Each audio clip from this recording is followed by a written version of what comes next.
जय हिंद दोस्तों। उत्तर प्रदेश में जिस तरीके से आपने पिछले दिनों देखा, खासकर बीजेपी की मैं बात कर रहा हूं, बीजेपी में आपने देखा कि सीएम योगी आदित्यनाथ को हटाने के लिए कहां से कहां तक लड़ाई लड़ी गई, नेता कहां से कहां गए, किन किन से बात किए, उसके बाद में लौट कर वापस लखनऊ आ गए, फिर से गए दिल्ली, फिर से बात हुई, फिर से लखनऊ आ गए।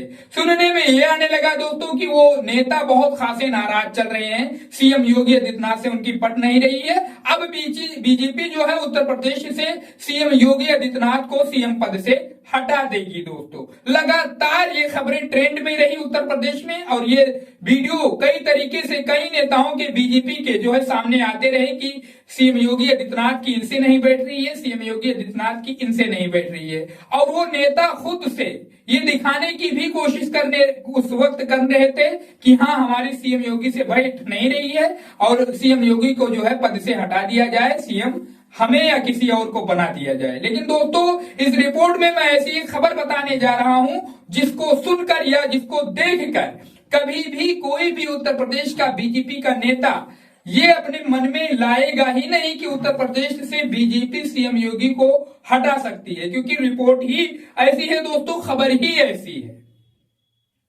दोस्तों दिल्ली विधानसभा चुनाव 5 फरवरी को होना है, उससे पहले सभी राजनीतिक दलों ने चुनाव प्रचार तेज कर दिया है। सत्ताधारी आम आदमी पार्टी की तरफ से जहां अरविंद केजरीवाल स्टार प्रचारक बने हुए हैं, वहीं विपक्षी भाजपा की तरफ से प्रधानमंत्री नरेंद्र मोदी समेत कई वरिष्ठ नेताओं ने कमान संभाल रखी है।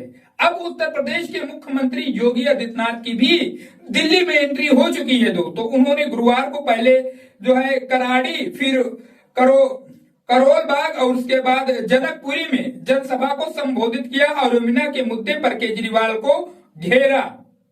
उसके अलावा दोस्तों उन्होंने केजरीवाल पर हमला बोलते हुए पूछा कि क्या वो यमुना में अपने मंत्रियों के साथ डुबकी लगा सकते हैं। योगी ने कहा यमुना मैया की दुर्दशा के लिए केजरीवाल दोषी हैं और उन्हें इसके लिए माफी नहीं दी जानी चाहिए। योगी ने यमुना के बहाने हिंदुत्व के मुद्दे को धार देने की कोशिश की।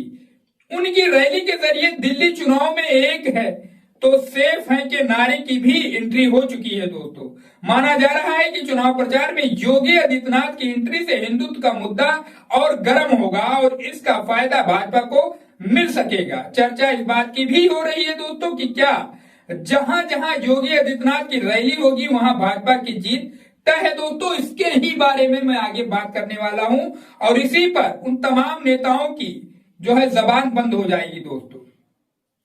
दोस्तों इसका जवाब पिछले साल 5 राज्यों में हुए विधानसभा चुनाव और उपचुनाव में योगी की रैलियों और उनके स्ट्राइक रेट में छिपा हुआ है। उसको हम बिल्कुल विस्तृत आपको बता रहे हैं कि जहां जहां पर सीएम योगी आदित्यनाथ ने बीजेपी के लिए, भाजपा के लिए रैलियां की हैं, वहां पर बीजेपी ने कितनी मात्रा में सीटें जीती हैं, कितनी स्ट्राइक रेट है उसकी आगे वीडियो में हम बात कर रहे हैं उसके बारे में। दोस्तों महाराष्ट्र में योगी आदित्यनाथ ने कुल 12 विधानसभा क्षेत्रों में रैलियां की थी, उनमें से 11 सीटों पर भाजपा की जीत हुई थी जबकि सिर्फ एक सीट पर हार हुई थी। यानी महाराष्ट्र में योगी आदित्यनाथ का स्ट्राइक रेट 92% रहा है। दोस्तों उसके अलावा हरियाणा विधानसभा चुनाव में योगी आदित्यनाथ ने कुल 14 सीटों पर रैलियां की थी, उनमें से 9 सीटों पर बीजेपी ने जीत हासिल की है दोस्तों, जबकि 5 सीट पर हरियाणा में भाजपा के उम्मीदवार की हार हुई। हरियाणा में योगी का स्ट्राइक रेट दोस्तों 64% रहा है। झारखंड विधानसभा चुनाव के दौरान भी योगी आदित्यनाथ ने कुल 13 विधानसभा क्षेत्रों में रैली की थी, इनमें से 5 पर जीत और 8 पर भाजपा कैंडिडेट की हार हुई है। आदिवासी बाहुल इस राज्य में योगी का स्ट्राइक रेट 38% रहा है। दोस्तों उसके अलावा हम आगे बात करें तो जम्मू कश्मीर में योगी ने कुल 4 सीटों पर रैली की थी, जिनमें सभी 4 सीटों पर भाजपा के उम्मीदवारों की जीत हुई थी, यानी जहां स्ट्राइक रेट 100% रहा है। अब बात उत्तर प्रदेश विधानसभा उपचुनाव की करें दोस्तों, जहां कुल 9 सीटों पर पिछले साल उपचुनाव हुए, उनमें से 7 सीटों पर बीजेपी की जीत हुई जबकि 2 पर उसकी हार हुई। यानी अपने ही राज्य में योगी का स्ट्राइक रेट 78% रहा। दोस्तों उसके अलावा दिल्ली में योगी आदित्यनाथ कुल 4 दिनों में 14 विधानसभा सीटों पर रैलियां करने वाले हैं। पार्टी सूत्रों के मुताबिक योगी की प्रस्तावित रैलियों में 23 जनवरी को किराड़ी, करोल बाग और जनकपुरी, 28 जनवरी को मुस्तफाबाद, गोंडा, शाहदरा, उसके अलावा दोस्तों और कई जगहों पर उनकी रैलियां दिल्ली विधानसभा में भी होने वाली हैं। अब चुनाव के नतीजों के बाद ये पता चल जाएगा दोस्तों कि दिल्ली में सीएम योगी आदित्यनाथ ने जिन सीटों पर रैलियां की हैं उन पर बीजेपी और सीएम योगी की जीत का स्ट्राइक रेट कितना रहता है। दोस्तों इससे ये पता चलता है कि सीएम योगी आदित्यनाथ यूपी तो छोड़िए, पूरे देश में जहां जहां पर वो बीजेपी के लिए प्रचार करते हैं, रैलियां करते हैं, वहां पर बीजेपी की जीत दोस्तों सुनिश्चित हो जाती है, पक्की हो जाती है।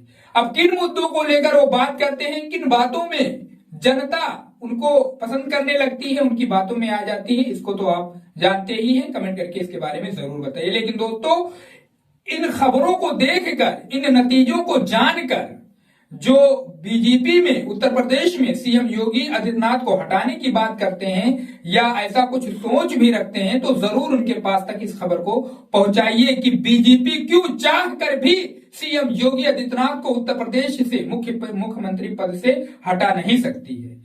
इसके बारे में भी आप कमेंट करिए और वीडियो अच्छा लगा हो दोस्तों तो चैनल को जरूर सब्सक्राइब करो, वीडियो को शेयर करो। मिलते हैं किसी दूसरे खबर के साथ, तब तक के लिए जय हिंद, जय भारत।